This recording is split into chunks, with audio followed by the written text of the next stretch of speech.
News, सच जरूरी है। नमस्कार, आप देख रहे हैं एमएनएस न्यूज लाइव। आप सभी का स्वागत है। मैं हूं आपके साथ मर्शिद। ये जानते देश और दुनिया की तमाम बड़ी खबरें। राजघाट पर G20 लीडर्स बापू को श्रद्धांजलि देने पहुंचे। मोदी ने खादी के शॉल से स्वागत किया। दोपहर में वन फ्यूचर पर सेशन।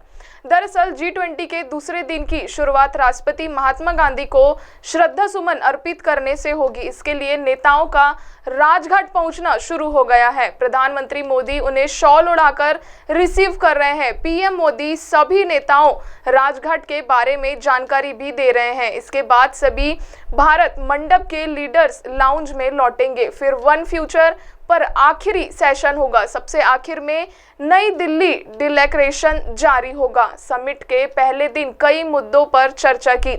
रूस यूक्रेन जंग के बाद G20 का पहला साझा घोषणा पत्र सामने आया है। इसके अलावा भारत, यूरोप और मिडिल ईस्ट के बीच बेहद अहम इकोनॉमिक कॉरिडोर को लेकर डील हुई है। इसके बाद सभी मेहमान प्रेसिडेंट डिनर में शामिल हुए। कई मेहमानों को भारत के पारंपरिक लिबास में देखा गया। समिट के पहले सेशन में भारत ने अफ्रीकन यूनियन को G20 पर परमानेंट मेंबर बनाने का प्रस्ताव रखा था। बतौर अध्यक्ष सभी देशों की सहमति से पीएम मोदी ने जैसे ही इसे पारित किया, अफ्रीकन यूनियन के हेड अजाली असोमानी जाकर पीएम मोदी के गले लग गए। भारत के प्रस्ताव का चीन और यूरोपियन यूनियन ने भी समर्थन किया। यूनियन को मेंबरशिप मिलने से अफ्रीका के 55 देशों को फायदा होगा।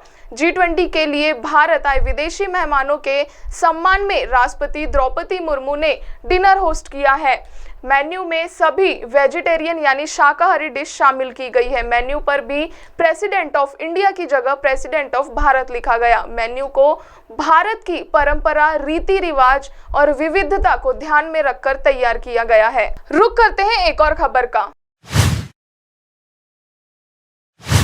भारत डिक्लेरेशन, भारत की कूटनीतिक जीत। रात तक यूक्रेन मुद्दे पर नहीं बन सकी थी सहमति। पीएम मोदी ने पर्सनल इक्वेशन का इस्तेमाल किया। दरअसल भारत शनिवार को एक महत्वपूर्ण कूटनीतिक जीत दर्ज करते हुए सभी सदस्य देशों की सहमति के साथ नई दिल्ली लीडर समिट डिक्लेरेशन स्वीकार करने में कामयाब हो गया है। हालांकि इसके लिए पीएम मोदी को अपने पर्सनल इक्वेशन का इस्तेमाल करना पड़ा। यूक्रेन के मुद्दे पर सहमति बनाने में भारत को कड़ी मशक्कत करनी पड़ी। शुक्रवार रात तक सदस्य देश पर सहमत नहीं हो सके थे। सूत्रों के अनुसार 3 से 6 सितंबर को नूह के हरियाणा में हुई G20 शेरपा मीट में सदस्य देशों के शेरपाओं के बीच यूक्रेन युद्ध को लेकर काफी गर्मागर्मी हो गई है। उसके बाद भारत के अधिकारियों ने दिल्ली वापस आकर यूक्रेन युद्ध पर एक नया पैराग्राफ बनाया, जिस पर सदस्य देशों की राय ली गई है।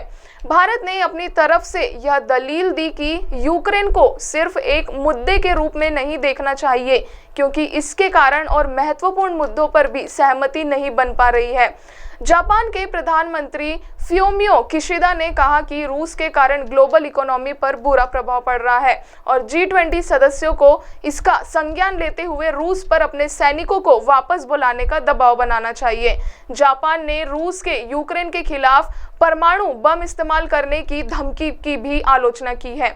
रूस के विदेश मंत्री सर्गेई लावरोव ने अपनी बारी आने पर देशों की आलोचना को बेबुनियाद बताया और कहा कि यूक्रेन ने रूस के साथ अपनी ट्रीटी को तोड़ा, जिसके कारण आज यह माहौल बना हुआ है। लावरोव के अनुसार इस काम में यूक्रेन को काफी सारे G20 सदस्य देशों से मदद मिली है। सूत्रों ने बताया कि 83 पैराग्राफ वाले डिक्लेरेशन में रूस की कहीं पर भी आलोचना नहीं हुई। साझा डिक्लेरेशन में सब मुद्दों पर बात की है। यूक्रेन युद्ध पर भी एक पूरा पन्ना है। हमारा ऑब्जेक्टिव था कि सब मुद्दों पर बात हो, सबकी बात सुनी जाए और सदस्य देश एक दूसरे से खुलकर बात करें। इसी ऑब्जेक्टिव के तहत हमने काम किया, जिसका नतीजा यह निकला कि सारे देश एक कंसेंस पर आ गए हैं। हमने डिक्लेरेशन में भी सब बातें लिखी, विचारों में मतभेद थे, पर फिर भी सदस्य देश एक साझा डिक्लेरेशन पर सहमत हो गए, क्योंकि किसी भी मुद्दे को भारत की तरफ से अनदेखा नहीं किया जा सकता। रुक करते हैं एक और खबर का। भारत की अध्यक्षता में G20 बना G21। तानाशाह गद्दाफी ने जिनके खिलाफ बनाया था अफ्रीकन यूनियन, भारत ने उन्हीं को मनाकर सदस्य दिलाई। 9 सितंबर को दिल्ली के भारत मंडप में पीएम नरेंद्र मोदी ने अफ्रीकन यूनियन के G20 में शामिल होने की घोषणा की। इसके साथ ही 26 साल पहले 1997 में बना G20 अब G21 बन गया है। अफ्रीकन यूनियन वो संगठन है जिसे लीबिया के तानाशाह मुअम्मर गद्दाफी ने 1963 में अफ्रीकी देशों को आज़ादी दिलाने के लिए बनाया था। गद्दाफी ने इस संगठन के जरिए अफ्रीकी देशों को एकजुट कर पश्चिमी देशों को चुनौती दी थी। अब भारत में G20 में शामिल उन्हीं पश्चिमी देशों को एकजुट कर दुनिया के सबसे ताकतवर आर्थिक संगठन में अफ्रीकन यूनियन को शामिल कराया है। अफ्रीकन यूनियन को G20 सदस्य बनाकर भारत ने 2 लक्ष्य हासिल किए हैं। पहला, खुद को ग्लोबल साउथ का लीडर पेश किया। 55 अफ्रीकी देशों के संगठन अफ्रीकन यूनियन को G20 की सदस्य दिलाने की कोशिश को भारत और चीन के बीच ग्लोबल साउथ का नेता बनने की होड़ के तौर पर भी देखा जा रहा है। प्रधानमंत्री नरेंद्र मोदी BRICS और G20 तथा G7 पर मंच से भारत को उस देश के तौर पर पेश कर रहे हैं जो विकासशील और गरीब देशों के लिए आवाज उठाता है। आज भारत की अध्यक्षता में अफ्रीकन यूनियन को G20 का मेंबर बनाकर उन्होंने ये साबित करने की कोशिश की है कि भारत इस लायक है कि ग्लोबल साउथ का लीडर बन सके। इससे अफ्रीकी देशों में भारत की पकड़ और मजबूत होगी। दूसरा ये है कि चीन में अफ्रीका के दबदबे को कमजोर करने की है कोशिश।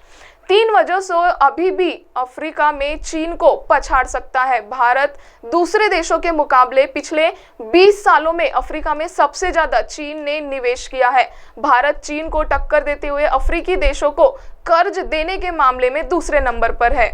अब आप हमारे चैनल को आपके मोबाइल पर भी देख सकते हैं। मोबाइल में देखने के लिए प्ले स्टोर से MNS news TV app download करें। इंस्टा, ट्विटर, फेसबुक और अन्य सोशल मीडिया प्लेटफॉर्म पर हमारा चैनल उपलब्ध है। आप हमारे चैनल को लाइव भी देख सकते हैं www.mnsnewstv.com पर। फिलहाल वक्त हो चुका है एक ब्रेक का।